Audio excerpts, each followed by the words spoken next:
biasanya faktor penyebab batuk nomor satu tuh zat iritan.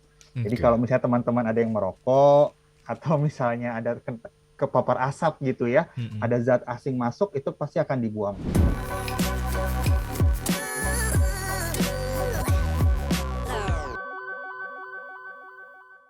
Dokter Oki, tadi seperti yang udah saya singgung, yang namanya batuk itu kan semua orang pasti pernah mengalami, semua umur gitu kan.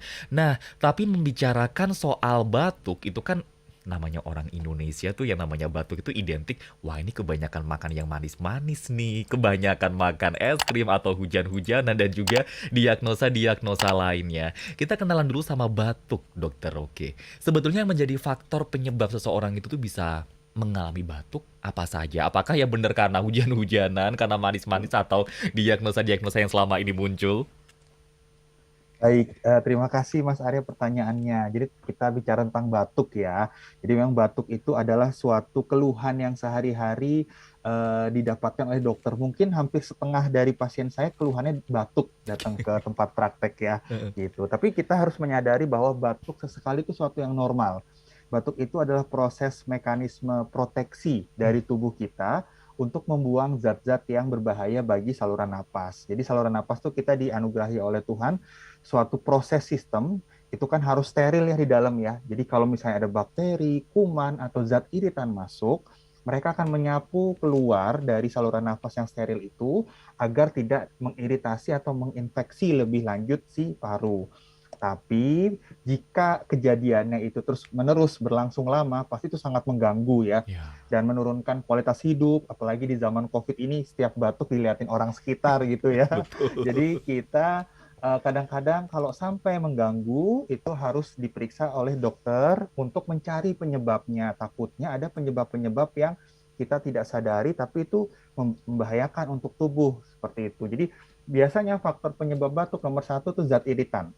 Jadi kalau Oke. misalnya teman-teman ada yang merokok atau misalnya ada kepapar asap gitu ya, Mm-mm. ada zat asing masuk itu pasti akan dibuang. Yang kedua, kalau kita bicara tentang penyakit yang menyebabkan batuk, paling sering itu infeksi. Nah, Mm. ada infeksi saluran pernapasan atas, kalau biasanya kita common cold gitu ya, itu juga bisa. Atau infeksi-infeksi yang lebih berbahaya lainnya. Hal yang lain, faktor yang lain seperti asma alergi juga bisa. Jadi kalau musim alergi gitu ya, ada alergen masuk ke dalam saluran napas, dia jadi batuk. Jadi apapun yang merangsang sistem reseptor, jadi penerima di saluran napas, yang merangsang itu dia akan terjadi batuk di situ. Seperti itu Mas Arya kurang lebih. Oke. Nah, singkatnya yang menjadi pertanyaan adalah, wah ini batuknya udah lebih dari 1 bulan harus diperiksakan gitu kan. Tapi juga ada Iya. seseorang yang batuk itu singkat selama 1 minggu saja. Hari ya sekalinya batuk gitu kan, itu tuh bisa sampai 1 bulan, 2 bulan. Tapi setelah itu nggak batuk Wah, lagi dalam durasi yang lama, setahun, 2 tahun. Tapi kemudian sekali batuk lagi 1 bulan, 2 bulan, habis itu lama lagi sampai 2 tahun nggak batuk-batuk lagi. Sebetulnya lama batuk gitu ya, yang dinyatakan aman itu berapa lama dokter? baik. Sebenarnya kalau untuk yang dinyatakan aman, itu bukan berdasarkan waktu ya Mas Arya ya Oke. dan sahabat Sonora ya. Mm-mm. Jadi kalau berdasarkan durasi waktu, kita membagi menjadi tiga biasanya. Batuk akut, biasanya akut tuh di bawah 3 minggu. Mhm. Batuk subakut 3 sampai 8 minggu. Nah, batuk kronis nih yang mungkin nanti kita jadi membahas lebih dalam ya, ini lebih dari 8 minggu, jadi lebih dari 2 bulan. Itu dikatakan batuk kronis. Tapi setiap tiga klasifikasi ini mempunyai tanda bahaya. Jadi batuk akut yang di bawah 3 minggu itu juga bisa bahaya juga. Mmm. Jadi kalau misalnya ada infeksi di paru, kita sebut pneumonia. Nah, itu bisa akut juga. Atau yang subakut itu bisa pneumonia yang lebih berat, jadi Oke. sembuhnya lama. Atau yang kronik seperti infeksi TBC. Nah, batuk TBC itu lebih dari 2 minggu atau 1 bulan biasanya yang kronis. Mmm. Nah, nanti selain durasi, kita harus melihat apakah ada faktor-faktor tambahan kita sebut alarm sign Ah, dari batuk tersebut. Nah, itu yang harus diwaspadai oleh sahabat Sonora semuanya. Seperti itu. oke. Membicarakan soal alarm sign dan juga berkaitan dengan batuk kronis yang akan kita bahas lebih jauh di edisi kali ini, selain durasi mencapai 8 minggu dari batuk kronis, apalagi alarm sign-nya ini, dokter? Oke, jadi alarm sign-nya banyak nih, jadi harap dicatat. Waduh, Oke. penting soalnya nih. Ya. Nomor satu, kalau misalnya batuk sampai menyebabkan gangguan bernapas, misalnya kok sampai rasa sesek napas, sampai nafasnya berbunyi, misalnya Hmm. ngik-ngik seperti itu, atau grok-grok gitu ya, slam seperti itu. Yang kedua, ada demam yang tinggi dan juga ada nyeri dada setiap batuk. Nah, itu Hmm. juga harus alarm sign. Yang ketiga, batuknya sampai mengeluarkan darah. Nah, batuk darah Ah, atau tidak hanya darah, tapi seperti slam, tapi yang sudah berubah warna, seperti warna kuning atau hijau pekat. Nah, itu oke. harus hati-hati. Lalu batuknya sangat berat sampai kita harus muntah untuk batuk. Batuknya lebih lama dari 2 minggu dan kalau batuk disertai dengan penurunan berat badan yang signifikan tanpa sengaja untuk diet ya.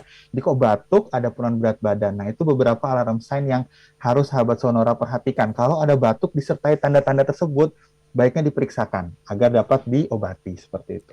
Tanda-tandanya itu hanya salah satu yang terjadi atau biasanya berbarengan muncul gitu? Bisa salah satu, bisa berbarengan. Tapi kalau ada salah Ah, satu saja dari yang tadi saya sebutkan, baiknya diperiksa Mas Arya. oke. Batuk dengan durasi yang cukup lama disertai dengan beberapa tanda-tanda tadi yang menjadi alarmnya gitu ya. Iya, Di betul. usia berapa saja sih dok, batuk kronis ini bisa menyerang? Nah, kebetulan nih batuk tidak mengenal usia nih Mas Arya. Oke, oke. Jadi semua kalangan umur dari mulai anak-anak, balita sampai lansia bisa kena batuk. Maka dari itu batuk itu adalah hal yang paling sering kita temui di praktik dokter sehari-hari. Jadi tidak mengenal usia, gender Anak-anak pun, usia. anak-anak dengan usia yang masih anak-anak juga bisa terkena batuk kronis? Bisa sekali, sangat bisa sekali gitu. Ah, Balita itu paling sering biasanya untuk menderita batuk yang kronis gitu, karena sistem daya tahan tubuh balita tuh masih belum begitu adekuat ya, beda seperti orang dewasa. Jadi heeh. gampang sekali terkena infeksi yang sebenarnya untuk orang dewasa tuh bisa dimentalin gitu ya, tapi untuk anak yang daya tahan tubuhnya belum begitu matang itu bisa terkena begitu. Jadi sangat bisa sekali. Kasihan sih ke orang kita yang udah tua-tua kayak gini aja, kalau batuk seminggu, Nggak dua enak minggu banget aja ya. terganggu nggak enak, apalagi anak-anak yang dia mau komplain atau mengeluhkan apa yang dia rasakan aja sudah susah, apalagi dia harus sambil batuk-batuk gitu ya dokter ya?